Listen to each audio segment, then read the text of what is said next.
I am so excited for this episode because I have my sister-in-law, Caroline, on here. We're doing a little guest interview to share her testimony and her story, conceiving. And I'm super excited because we actually have some similarities in working with our naturopath doctor, Dr. Zen, who we've had on this podcast before.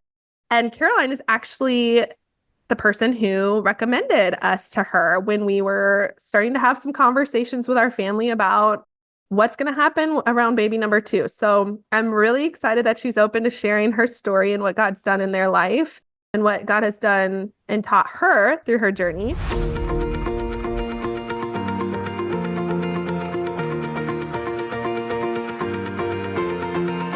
Hey friends, welcome to the Waiting Well podcast. I am your host, Courtney Dunker, and you are here because your journey to motherhood has not looked the way that you always imagined. It has held heartbreak, loneliness, and questions like, why me, God? I'm here to remind you that you do not have to walk this road alone. And here we can wait well together.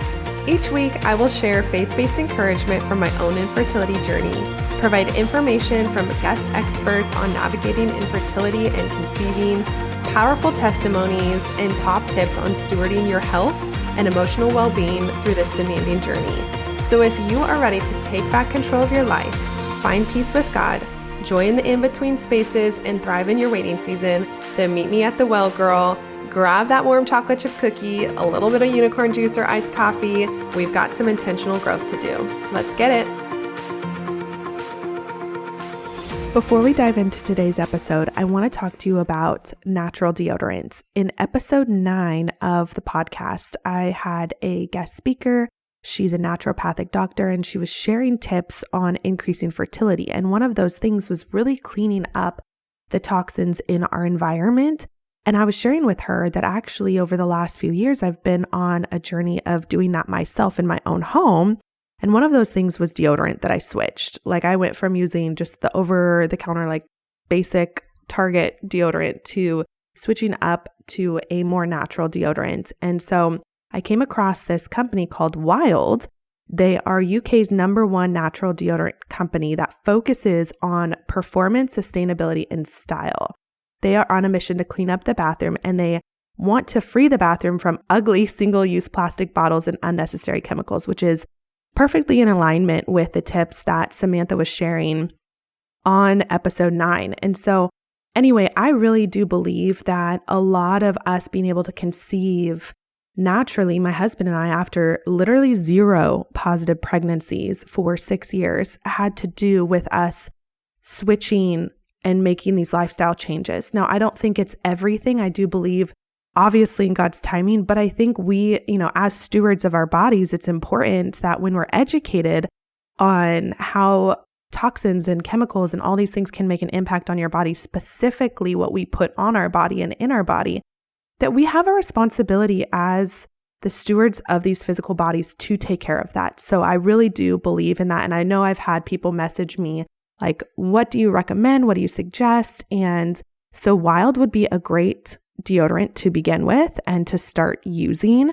It is one that actually works. It's so cute when it comes in the package. Like you can actually change out the different little flavors of like what you're rolling on you, which is amazing. So it's all customizable with the case and color and the scent combinations, which I love. And then it's also eco-friendly and all natural ingredients. So it's aluminum and paraben free, as well as vegan and cruelty-free, no harsh chemicals, but it still is going to work. And that was one thing I was kind of worried about being an athlete. I'm like, okay, but I sweat and I smell. I'm not like one of those girls that like just slightly glistens and like, cannot go without a shower or whatever. And so anyways, it's made all the difference for me. And they sent me some of it to try. And I have just been loving the switch of making that natural deodorant. So I highly recommend checking them out. You can actually get 20% off your first order when you use the code Waiting Well, and that will give you 20% off trying this. And I think it is worth the effort to actually try and switch up this part of your product if you have not done that yet, or if you haven't found one that you like. Again, the code is Waiting Well, 20% off of your first order. And we're so thankful for companies like this that are just pioneering and helping us create changes to increase our fertility. Caroline, why don't you open up and kind of just like give us a little intro, a little bit more about yourself and where you're starting this story, and we can pick up from there. Sure. I guess I could go back to all the way back to newly married if we want to go back that far. But as newlyweds, we kind of wanted our own time and to just kind of get to know each other before having children. And then it was kind of like our hearts changed suddenly. We had been praying about it, but we really hadn't seen families or like wanted to have children up until then, just because I sinfully so was kind of like viewing them as burdens. I would go out to restaurants and see kids having fits, and Brandon and I would be sitting there having our nice, quiet dinner. And it just was so nice. And then we started to pray about it. And it was like overnight, we recognized that we were just so wrong. And so we almost immediately after that started trying. And then Brandon actually ended up leaving for Japan for 6 months. So in the midst of us trying, he left for work to go to Japan. And I was thinking that I was going to get there right away, but then it just didn't end up happening. So that in itself was so trying to our trying to conceive journey, just because it's one thing to like have the hope of like potentially getting pregnant. And then it's another thing entirely when you're like, well, there's absolutely no chance that I'm pregnant right now because I'm not with my husband. So by the time I got to him, it had been, I think, 9 months of us trying to conceive and only like 3 of actually trying. So our story is just a little bit different in that way. But then when I got there, I was like, okay, this is it. Like, we're here now. Like, we went through that trial that God wanted us to go through, and like, we've made it. And it just didn't happen. We just kept trying, and I think it ended up being about 1.5 years. And then we reached out to Dr. Zen. And my thinking in doing that was just wanting to get to the bottom of it, because I knew that like as women, our bodies are made to reproduce, but I couldn't understand why mine wasn't. And I just felt like I was failing in some way. And I kind of took it personally that like my body was failing. So I got checked, Brandon got checked, and Brandon was good to go. And I was like, oh, of course, so it's me. I was like, all right, it's my fault then.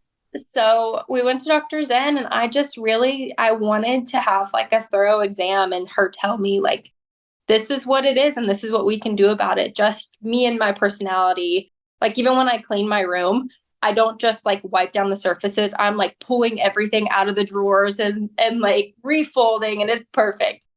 So that's just kind of like how I'm wired anyway. It's just like, let's dig and dig and dig, and we're going to figure out what it is. And then in my mind, I was thinking worst case scenario, I'm in better health, like if all in all, we figure out things and I still am not getting pregnant, I'm in better health than I was before. So, to kind of interrupt real quick, I think that's something that like for you guys, as you were exploring this, did any other treatment options come up in conversation of what you would pursue? Or were you guys always like, we want to go with a naturopath? Because I don't think that's like common, I would say. Like, I feel like a lot of people will go more of the conventional route of just going straight to like a reproductive endocrinologist. I can never say that word. So good thing the Lord never told me to do that, because I could never pronounce what my job would be. But kind of just to like put a pause on that, how did you guys make the decision to look at this specifically? I really didn't consider anything else, just because Brandon, my husband, he's super into like I guess you could call him crunchy, like the naturopathic type of thing. So he was really pushing me that way too. But I think in my mind, I kind of viewed anything else as like a Band-Aid almost, because ultimately I thought there's something going on in my body and I want to know what it is. Anything else would just be me trying to like put a Band-Aid on the actual issue. But that's just how I viewed it, just because of how my brain works in trying to like get to the bottom of things. But I know that, that's not going to be the case for everyone. But I do think it is a good route to take, just to know, like to get to the bottom of it, have your blood work in front of you and you can see what your body is doing. There's not a question about it. And that part is super helpful in like how you're going to go about getting into better shape to like make your body a better place to host a baby. Yeah, no, I love that perspective. And I think when I look back, I see it that way.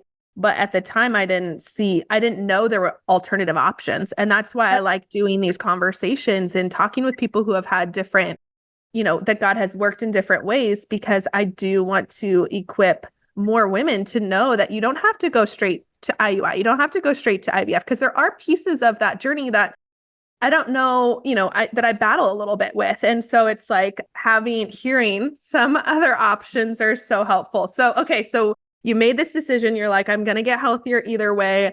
That was kind of your heart position going into it. And then, you can pick up from there. And I love your personality is so different than mine, because I'm like, it's put away. It's clean. It's all good. But I love that you're like, okay, I'm going to dig. And that's something I've had to learn to get better at on this journey, to be your advocate. I would say too, like the digging is like the harder option because it's more long suffering. It's more of like a slow process. Whereas if you did something like IUI or like IVF, you kind of like, that you're taking that step right now to do what you want to do. But, and we can touch on this later, but like, I also viewed that, like, I wanted it right now. Like I wanted to have a baby immediately. I mean, if you're trying, like, who doesn't want that? But it was such a like long, slow process that it allowed me to learn so much about my own heart that I wouldn't have learned if I had just like gotten what I wanted right away, And that. So what did God reveal in that? Like, as far as, because I'm sure there was moments where you're like, obviously, yes, you, on the one hand, you had the perspective of like, I'm just going to get healthier doing this option. But there's the other part of you that's like, but I want to get a pregnancy out of this. So how do you feel like you managed your heart and your relationship with the Lord in those both expectations and also like finding peace with his timing and what maybe his plan would be when you didn't know what it would be? That was so hard for me because, for one, I realized over this process that I had, and this is something that isn't talked about a ton, but I had made an idol of having a baby, which you would think is hard to do because it's such a good thing. But when you want a good thing too much, it becomes an idol. Anything you want more than God becomes an idol. And I had quickly made it one. I mean, it consumed my whole life. It was everything to me to just make sure I had a baby. And then with that, like creating an idol of this child came like self-pity and not being able to be happy for others when they were pregnant or having babies or whatever. Like I just had such a hard time with getting out of myself. It was like me, like, why isn't this happening for me? Which was also super dangerous, just questioning God, like, why, God, why? Like, you may never know. But even now, looking back, I can see like how much I grew in that time period. But it was really just in that aspect, I had learned that I had made an idol of having children. And it's something that it happens so easily. I mean, we make idols of everything. Our hearts are designed to worship and they're designed to worship God. But if they're not worshiping God, they're going to worship something. So it's just, you really have to nail that down first. So walk us through like how you navigated that and like anything that helped you, because I think the battle becomes, how do I not make an idol of this, but I still want to try to conceive? Yeah. So like, what steps did you take, like both on a spiritual and then a practical level, working with Dr. Zen? Like, walk us through what your protocol was, what you learned about yourself, and then maybe you can touch too on like practical things that you did to like kind of keep your heart in check if you did, or if you didn't, maybe looking back, what you wish you would have done. If that's like, if hindsight, we're always wiser in hindsight. Well, first of all, I'll say that it was so hard, and my heart goes out to anyone who is trying to conceive. Even women I talk to now who like, they're just like, yeah, but you're on the other side. And I understand that, but I was in it too, and I didn't know there was another side. And my heart goes out to them because I know that that is so hard. It's such a good desire to want, but wanting it too much can cause trouble. So I got really good at preaching God's word back to myself and taking my thoughts captive. I think I didn't realize how quickly I was spiraling out of control. And like it kind of felt good to like sit in those thoughts and like simmer and let myself feel bad for myself, or, like, oh, poor me. Like, and I didn't say it like that, but that's kind of where my mind was going, is just like, okay, Lord, there are these people around me who don't love you and they're getting pregnant and they didn't even try. So like, why am I not getting pregnant? And it just would go and go and I would just spiral. So I really learned how to like stop those thoughts before they got too out of control and preach God's word back to myself. I also really tried to lean into serving others because it's really hard to think about yourself when you're thinking about others. I clung to, what was it, Philippians 2:3. Do nothing of selfish ambition, but consider others more important than yourselves. Or I should probably pull up the actual verse. But so just trying to like serve others and love others. And at the end of the day, it was harder to think about myself whenever I was thinking about others more. And so that helped a ton with my discontentment as well. And just honestly trying to focus on myself a little less. And then it was helpful to know that I was seeing Dr. Zen and we were getting to the bottom of things, and she was running blood work. And honestly, like, she didn't see anything that was super crazy on my blood work. It was just a bunch of little things that needed to be tweaked here and there, which is just so crazy how the body all works together. Even like a few little things can turn into one big thing, like infertility. So we just started working on the little things, and it started with diet, which we would have considered ourselves super healthy, but we cut out processed foods, soda, we cut out certain oils like canola oil, vegetable oil, cooking with that, any candy, alcohol, coffee. And that is like, it sounds crazy, but we started small and we over time kind of added all these things together. And now we are, like I said, we're in better health knowing these things. So it's been helpful overall just to apply these things to our lives, and obviously with fertility as well. And that was kind of one of the things that I wanted to get out of our conversation, was people knowing that from the outside. Like, I would say of all of us, so I have two siblings. I have an older sister, younger brother. So she's married to my brother, Brandon. And I would say Brandon is probably the healthiest physically, like, of all of us, because I fall kind of in the middle. It depends on the day or the season of life, where I'm like, I'm just really, us girls, we really love our desserts. And Brandon does too, but I feel like he's got better discipline. Maybe. I don't know. You live with him now. But so for me, when you guys were sharing kind of what you did, I was like, geez, that is like, in my head, I'm sure there are so many people that fall in the similar category of like, you're young, you're healthy, like Brandon is an athlete, like, they're on paper, you would think there wouldn't be a reason that lifestyle, diet, all that kind of stuff would impact your fertility in any capacity, because, and even if it did, it'd be like, it wouldn't have that big of an impact because, like, for the most part, you're healthy. And I think we can fall into even that trap. So walk us through like those changes, like how long did you make? Because that was different than me. My approach was a little less nutrition focused, more supplementing, like with iron and some other things. But she was a little bit more casual because I was still breastfeeding and just keeping calories and all that. And I also was pretty honest with her that like I had known what you cut out, and I was like, look, I'm not going to be able to do that right now with my lack of sleep and breastfeeding. I can only win so many battles at a time. And that was just like not a battle that I could like fully cut out everything that you had. Cause I remember you said even coffee, that was like a hard thing for you. And I was like, caffeine, like, I don't know, I'm living off of it right now.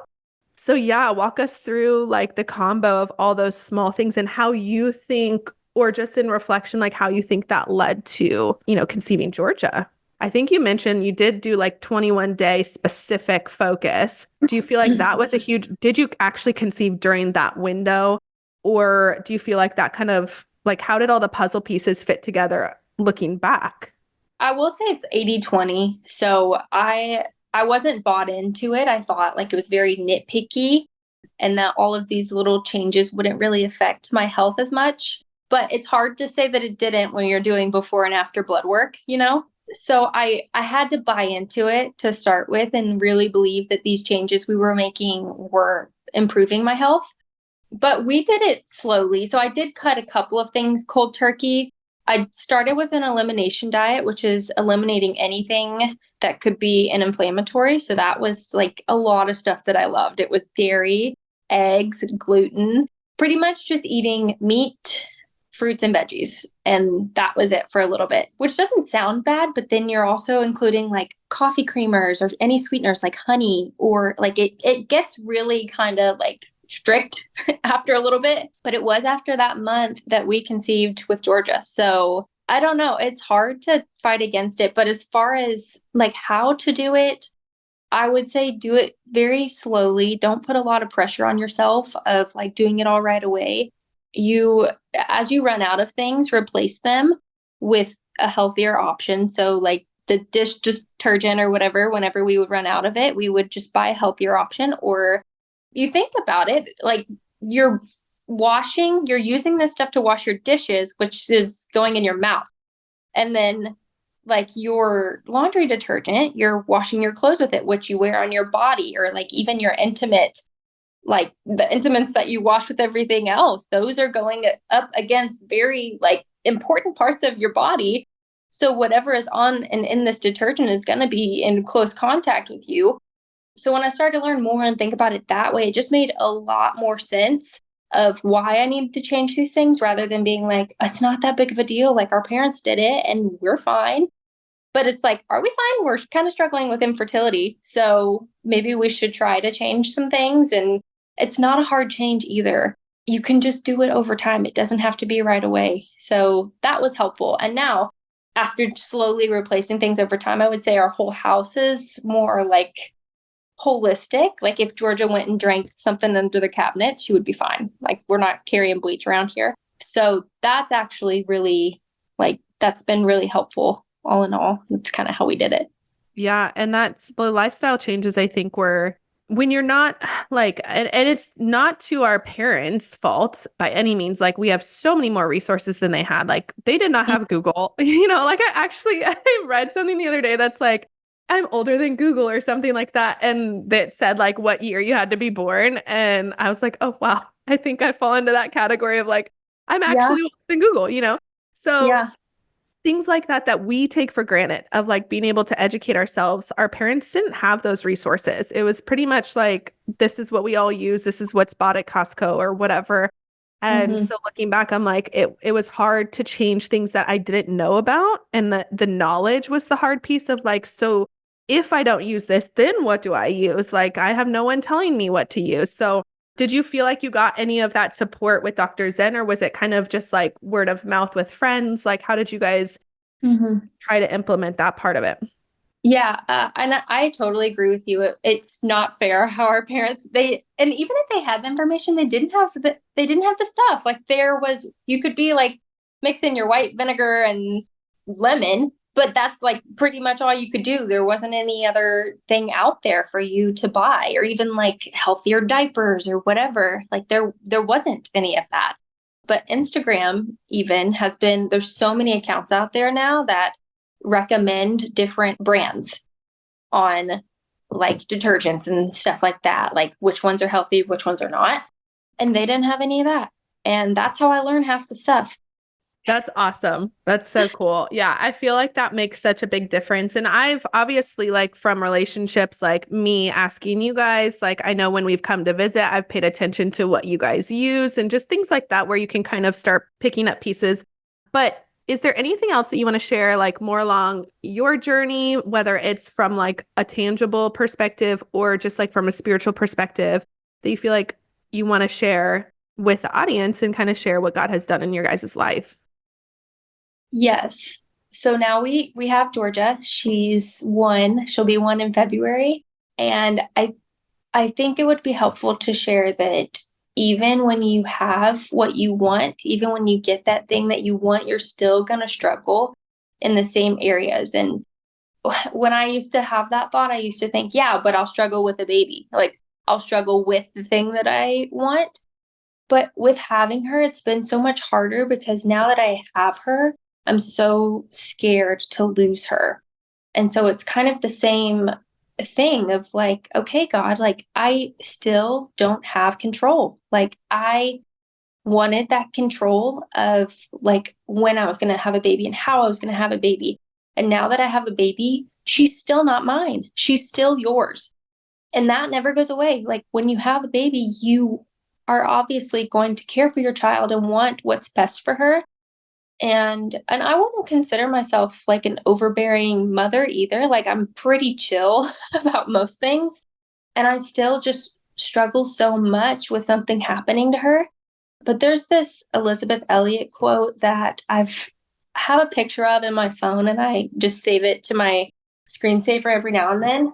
I can read it. It says, I had been praying for something I wanted very badly. It seemed a good thing to have, a thing that would make life even more pleasant than it is and would not in any way hinder my work. God did not give it to me. Why? I do not know all of his reasons, of course. The God who orchestrates the universe had a good many things to consider that have not occurred to me, and it is well that I leave them with him. But one thing I do understand, he offers me holiness at the price of relinquishing my will. Do you honestly want to know me? He asks. I answer yes. Then do what I say, he replies. Do it when you don't understand it. Do it when you do understand it. Take what I give you. Be willing not to have what I do not give you. The very relinquishment of this thing that you so urgently desire is a true demonstration of the sincerity of your lifelong prayer, thy will be done. So instead of hammering on heaven's door for something which is now quite clear God does not want me to have, I make my desire an offering. The longed for thing is material for sacrifice. Here, Lord, it's yours. He will, I believe, accept the offering. He will transform it into something redemptive. He may perhaps give it back to me as Isaac to Abraham, but he will know that I fully intend to obey him. And that is totally motherhood, just relinquishing your will to his, and whatever it may be that you are wanting control of or wanting to have your own way, just understanding that. I even at times had a really hard time with asking myself, what if the Lord never wants for me to have a child? Will I worship him then? Will I still praise him? And that was also just really hard, something that I wrestled with. But all in all, just learning like how to relinquish my will to his and being okay with whatever the lot is that he has given to me. Yeah, I think that's kind of the beautiful breaking that comes through uniquely through like the infertility or the fertility trying route, that I do feel as a gift that God gives us, is being able to be broken of like that control and then just surrender. And that could be in anything. Obviously, my personal experience is specifically with trying to conceive, but I frequently look back on that season of life being like, gosh, it was just in some ways, like you mentioned at the beginning of this podcast, like the idol worship, right? It's like in some ways becoming a mom has opened and exposed me to more idols, right? Where it's like now I can idolize my child, or I can idolize how I'm parenting, or all these different routes, right? Like the impact I'm having, like, am I spending enough time with my child? The job I'm doing, like all these things, right? All of a sudden your exposure is so great, which is a huge blessing to be able to navigate that with the Lord's guidance, to be like, okay, I want to raise a child in the way they should go according to God's word. So, okay, now that can also be an idol. Anything can really turn that into it. And there's an element of like, when God is withholding something from us, that we can really be so, so dependent and in tune in that intimate relationship with him that's so unique because you just have no other choice. That when you're in a position where you do have other alternative ways to kind of fill your cup in some ways, like you have to be so on guard with that because, and that could be the case for anything, but I really felt like, gosh, sometimes I do miss the sweetness of just being so dependent on the Lord for everything. And I need to pursue that even now with however God chooses to answer your prayers. And there was an element of that being almost a little easier in some ways because I didn't have control over that. And now I'm like living in this miracle. And I'm so grateful for that. But it's like, I got to watch my heart and make sure that doesn't become also an idol in that sense of, and then also having the grace and the mercy and the compassion for people navigating that still, because, at the end of the day, it's not like I did anything to deserve, being a mom or being in this position where we're able to conceive, right? And I think that can also be where the enemy can just kind of get in there. But I love spending that time. And that's why I love doing this podcast, just being able to provide women with like pointing back, like just getting in tune with Jesus and having that, like that quote, like I want to put that in the show notes that people can grab it, because coming back, course correcting our heart over and over and over again to be in submission and surrender to God and to his authority and to his word, and taking those thoughts and feelings captive, because truly, truly, like that's the most important thing that we can get out of this, regardless of what approach we take, diet changes that you make. Like it could be easy to look back at both of our stories and be like, oh, these changes that we made are why we conceived. Well, it's kind of a perfect storm of like that plus God's timing plus what God has for this child, right? And for Georgia and her timing of her life. So looking back, do you feel happy about that decision to like pursue that support? Like obviously you got Georgia out of it, but that wasn't a guarantee, of course. And yeah, like looking back, how do you feel in retrospect with the decision to pursue that specifically at that time in your journey? It's so much easier to say, obviously, that I'm super like joyful about it. And that's the first direction I point anyone. I mean, when you came and asked us, I obviously was like, go see Dr. Zen. She's going to like do very thorough work with you. But if at this point, so Georgia's 1, it would be like 3 years of trying to conceive. Like it's hard to say where my heart would be if I hadn't done that. But I would like to say that I still would want to know what I know now. I think I would just be even deeper. I think I would be like super crunchy, like we're never eating out. And thankfully the Lord has kind of protected me from that right now. Like I'm not like no fun ever. But I really do think it's such a good route to take, because it is your body. Like you want to know what's going on in your body. And there is something biblical about it, just knowing like God knows your body. So the better you can know your body, like help yourself out and learn more and just try to understand a little bit more. And also, like, if you can, try to get your husband on board, because it's both of you. Like, do it together.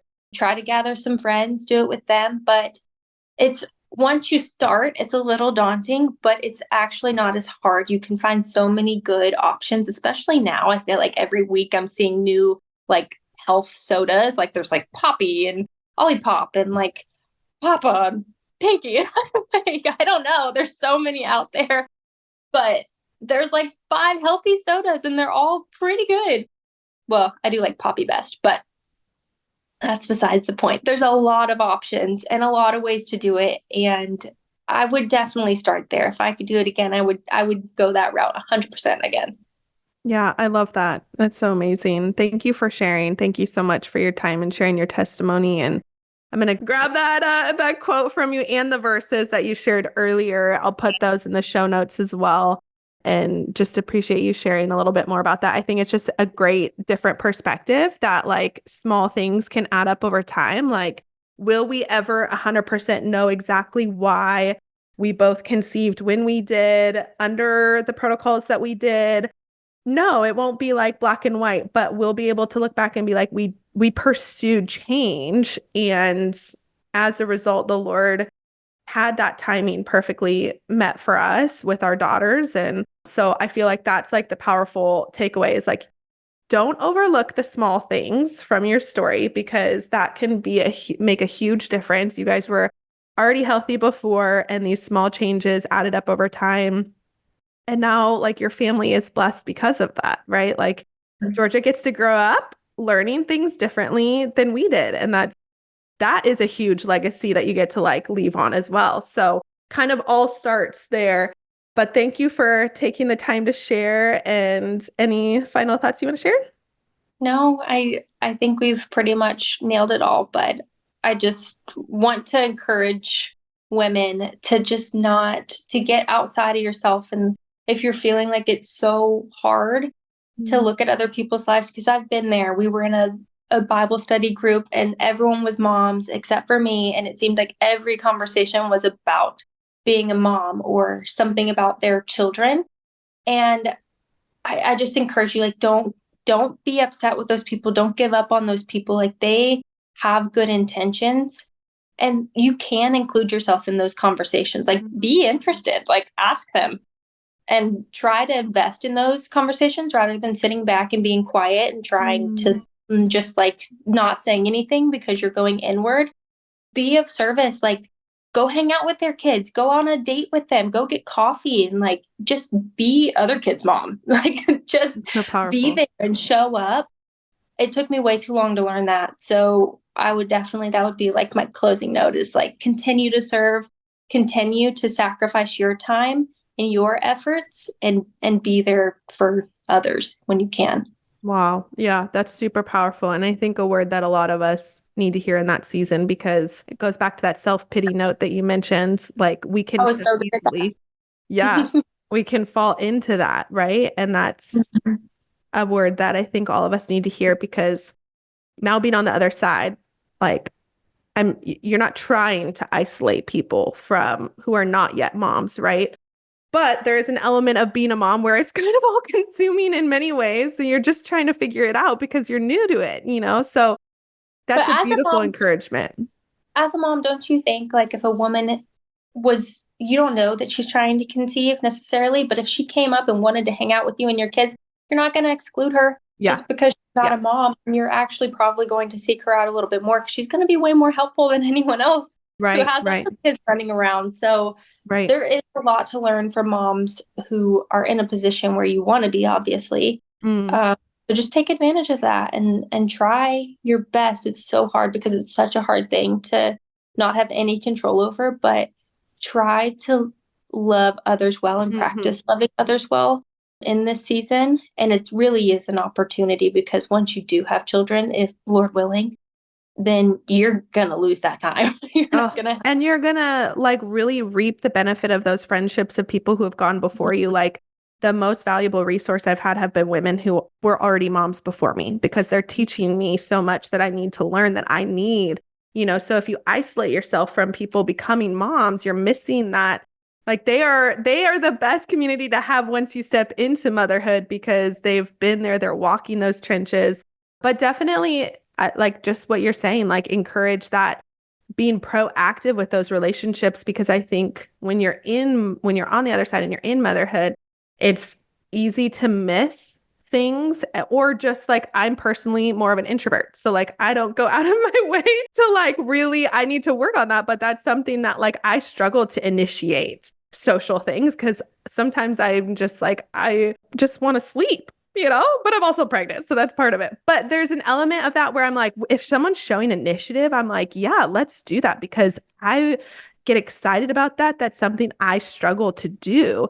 And I think when you're in that season, it's hard to initiate because you're worried, like, well, I'm not a mom, or I'm not this. It's like, well, give them the chance. Give them the chance to open up, you know, their homes or that relationship with them, because there's so much. Like, I served a couple families even before I had met Josh, like, and it was such a blessing to be able to see how people do family, so that you can kind of figure out, like, I do want this and I don't want this, you know.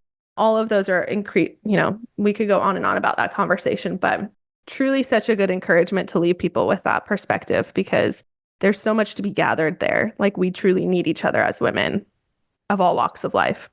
I love that. Thank you for your time today. Thank you for being willing to share your story and your testimony. And I'm excited for everyone to hear a little bit more, and hopefully something about your journey triggers something that can help them kind of take that initiative, or even just be that heart check of being like, okay, that was a good heart check. I was making an idol out of X, Y, and Z, and I need to pursue change in that area. So thank you for sharing that. Yeah, this was so fun. I am so glad that you chose to meet me at the well today. If this episode inspired you, changed you, or blessed you in some way, I would love for you to do one of two things. First, head to Apple Podcasts at that link below and leave a review. And second, screenshot this episode and share it in your stories, tagging me at Sown with Strength, or text it on over to a friend that this episode might bless. These are the number one ways to thank me. I am truly so grateful to be building out this community, and I cannot wait to see you on the next episode. Until then, go get a workout done for me, and I will see you right back here in the Waiting Well podcast.